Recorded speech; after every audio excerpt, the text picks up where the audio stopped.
Ma'am இப்போ சமீப காலமாக பார்த்தீங்கன்னா மலையாள சினிமாவில் நடிகைக்கு பாலியல் ரீதியான பல பிரச்சனைகள் ஏற்பட்டுட்டு இருக்கு.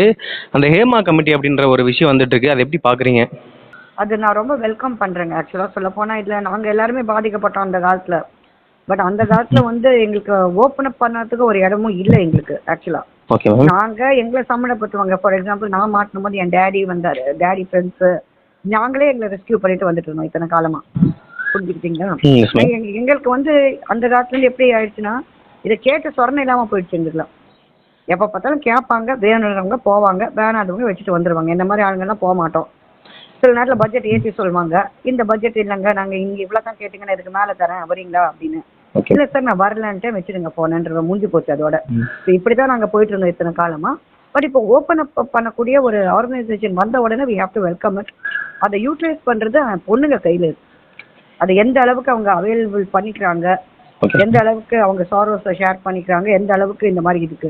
பட் என்ன ஒண்ணுன்னா நிறைய பேர் நான் எனக்கு தெரிஞ்சு எவிடன்ஸ் இல்லாம மாட்டி விடுறாங்க. Yes ma'am. அது வந்து அவங்க பர்சனல் கிரட்ஜ், அதுக்கு இடம் கொடுக்க கூடாது. ஹேமா கமிட்டின்றது வந்து கரெக்டா என்ன இது உண்மையிலேயே நடந்ததான்னு ஃபுல்லா வந்து என்கொயரி பண்ணிட்டு they should do the operation. அங்க ரிப்போர்ட் கொடுக்க போனாக்கா. புரிஞ்சுக்கிட்டீங்களா? Okay ma'am. இப்போ எனக்கு வந்து நான் ஹரிஹரன் சாரை பத்தி ஒரு ரிப்போர்ட் கொடுத்திருந்தேன். ஓகே, அது வந்து விஷ்ணுன்ற ஒருத்தர் இன்வால்வ். ஓகேங்களா? டைரக்டர் ஹரிஹரனை பத்தி ஒரு ரிப்போர்ட் கொடுத்தேன், மலையாள டைரக்டர். Okay ma'am. லைக் என்கிட்ட டீசெண்டா பேசி அமுச்சு விட்டாரு. விஷ்ணு அண்ணா வந்து ஃபேமிலி ஃப்ரெண்டு, எப்பவுமே அப்பா தான் கூட வருவாங்க. விஷ்ணு அண்ணா ஃபேமிலி ஃப்ரெண்டா இருக்குன்னா நீ கூட்டு போயிட்டு வந்துருப்பா பொண்ணுனாங்க. அப்ப நாங்க வந்தோம். விஷ்ணு அண்ணா என்ன கூட்டிட்டு வந்து ஹரிஹரன் சார் இன்ட்ரடியூஸ் பண்ணாரு, பேசினாரு, நல்லா பேசினாரு, காஃபி எல்லாம் ஆஃபர் பண்ணாரு, கொண்டாரு. நான் பேச வந்துட்டேன் வீட்டுக்கு.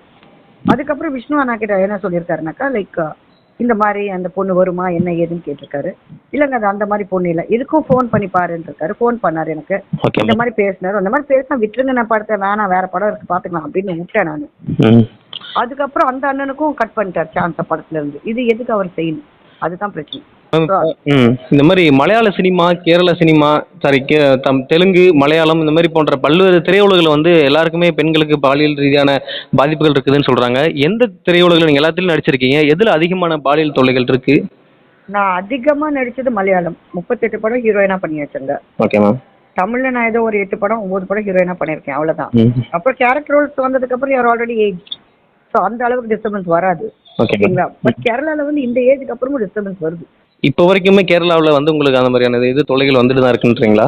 போன வாரமே ஒரு கால் வந்துச்சு. ஓகேங்களா? அதனால கேரளால தான் வந்து லைக் ஹேப்பனிங் மோர் இன் நான் ஃபீல் பண்றேன். பிகாஸ் த ஏஜ் வந்து இந்த ஒரு ஏஜ் ஆயிட்டாக்கா தமிழ் தெலுங்கு கண்டத்துல வந்து அம்மான்றாங்க, அக்கான்றாங்க, அந்த மாதிரி போயிடுறாங்க.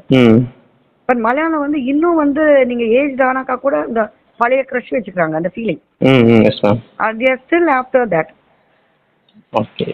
Not only in the Malayalam cinema, even the other outsiders. இப்போ ஒரு அட்வர்டைஸ்மெண்ட்டுக்கு போனாலும், ஒரு ஷாப் இனாகிரேஷனுக்கு சீஃப் கெஸ்டா போனாலும் அங்கேயும் people are trying. Yes ma'am. இந்த மாதிரி இருந்தால் தான் உங்களுக்கு வாய்ப்புன்ற மாதிரி.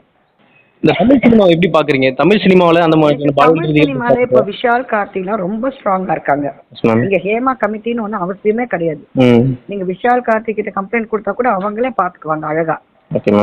பட் விஷால் சாரை பத்தியே ஒரு குற்றச்சாட்டுன்னும் போது அது எவிடன்ஸ் இல்லாம அதை எடுத்துக்க முடியாது. ஏன்னா என்கிட்ட எனக்கு வந்து பையன் ஸ்கூல் ஃபீஸ்ல ஹெல்ப் பண்ணிருக்காரு, கொண்டிருக்காரு, வாங்காமா போங்கம்மான்னு மரியாதையா தான் பேசுவார். ஜிவி பிரகாஷ் சாரும் நிறைய விஷயங்கள் எனக்கு ஹெல்ப் பண்ணிருக்காரு, அவரு அம்மான்னு தான் கூப்பிடுவாரு. கார்த்திக் சாரும் நான் அம்மான்னு தான் கூப்பிடுவாரு. அப்படி இருக்கும் போது இவங்க எல்லாருமே வந்து எந்த விதமான தவறும் செஞ்சிருக்க மாட்டாங்கிறது என்னோட தனிப்பட்ட கருத்து. அதான் மேம், இப்படி சொல்லும்போது விஷால் சார் மேலேயே பல குற்றச்சாட்டுகள் பெண்கள் வச்சிருக்காங்க, அது எப்படி பாக்குறீங்க? அது அவங்க ப்ரூஃபா நிரூபிச்சா நான் நம்புவேன், இல்லாட்டி இல்ல. சும்மா ஒருத்தங்க மேல சும்மா ஒரு கிரட்ஜ் வச்சுக்கிட்டு ஒருத்தங்க கம்ப்ளைண்ட் பண்ணும், அவங்க இமேஜ் போகணும்னாக்கா, எனக்கு தெரிஞ்ச வரைக்கும் பெரிய ஆளுங்க நான் தப்பு பண்ண மாட்டாங்க. நான் கூட பெரிய ஆளுங்களோட நடிச்சிருக்கேன், மோகன்லால், ஜெயராம், எல்லாம் இந்த மாதிரி பெரிய ஆளுங்களோட ஐ ஆக்டட் ஆல்சோ. ஓகேங்களா? அவங்க யாருமே didn't try to misbehave with me. ஏன்னா ஒன் ரீசன் என்னன்னு கேட்டீங்கன்னா, இவங்க எல்லாருக்கும் ஒரு இமேஜ்னு ஒன்று இருக்கு. ஒரு லேடிக்காக அந்த இமேஜை போக்கிக்குவாங்களா, கொஸ்டின்.